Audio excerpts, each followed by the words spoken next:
Agent Stu, if I can't rule the world, I might as well save it.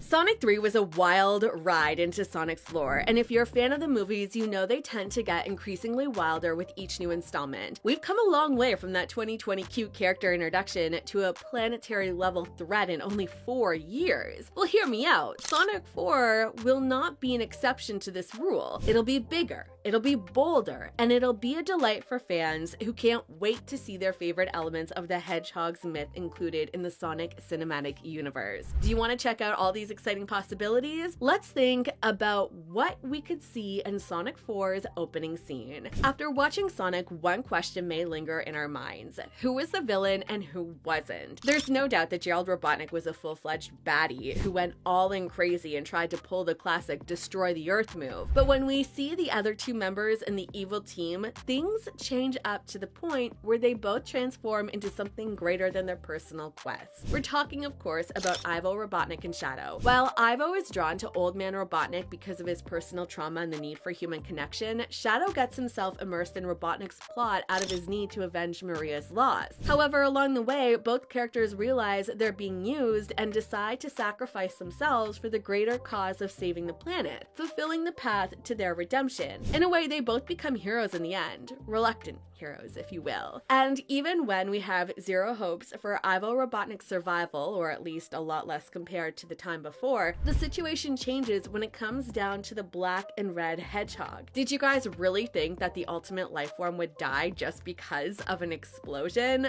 Yeah, an explosion in space, but come on! If you know your Sonic references, you know this is mostly mirroring Shadow's redemption arc in Sonic Adventure 2. Anyhow, we see him picking up his limiter rings in the last post-credit scene. So, the guy's alive! Sonic gave us 2 post-credit scenes loaded with new things to explore. We already covered Shadow surviving the space explosion, but the mid-credit scene introduced a series of Sonic-like combat androids who seemingly threaten Sonic during one of his runs. These guys are no less than Sonic Metal units from Gun's top-secret Project Metal. This could be adapting elements from the Sonic Heroes prologue, in which Dr. Eggman activates a lot of Sonic Metal duplicates, or even some things from the Sonic the Comics storyline where we have robotic duplicates infiltrating society. Either way, we're gonna have a lot of Sonic Metal androids running around and ready to wreak havoc. Or maybe they'll eventually help Team Sonic fight a bigger threat. We can only imagine right now. And unless you're blind, you totally saw Amy Rose kicking metal butt with the Pico Pico hammer and leaving a nice impression on Sonic.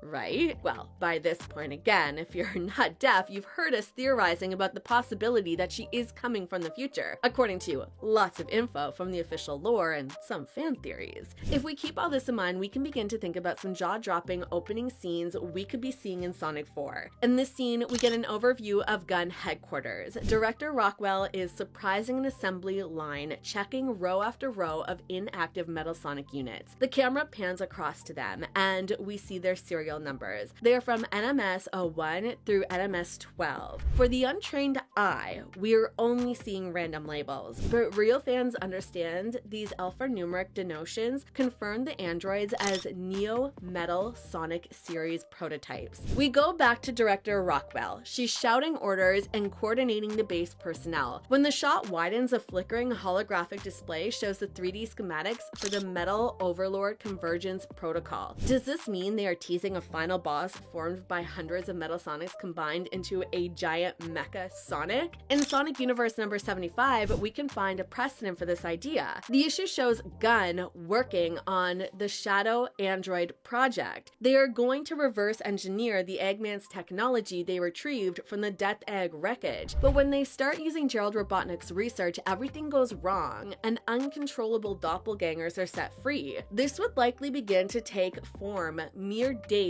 after Sonic 3's ending. Amy could appear at midnight at Tom and Maddie's house. She's looking for Sonic, but he went out for a run. She tells her entire backstory to Tails and Knuckles, and we see it has been rewritten for the whole new movie. Instead of being a Mobian native, the thing she desperately explains to Tails and Knuckles indicates some of these possibilities. She does indeed come from the future and is on a mission to find Sonic, by request of Silver Sonic to help them fix their apocalyptic future. future. She could also be a seasoned veteran with lots of time travels on her back, as in Sonic CD's Bad Futures, she has been in countless time resets. Or what if we are right after what we saw in Sonic 3's mid-credit scene? Amy has destroyed the metal Sonics that attacked, and her modified hammer glimmers and crackles full of Chronos energy. In a veiled reference to Sonic Generations' Time Eater, she gives Sonic a cryptic warning. Time is running out, but Sonic doesn't take her seriously and replies, "What are you talking about? You just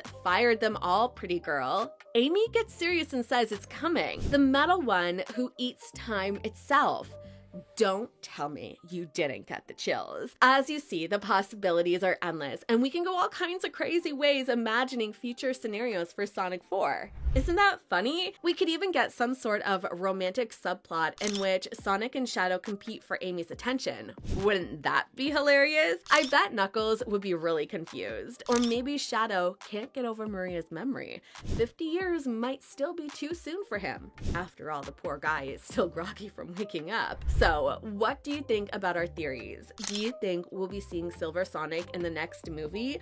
Or do you have any other awesome ideas for an epic opening scene? Let us know what you think in the comments below, and thanks for watching. Bye!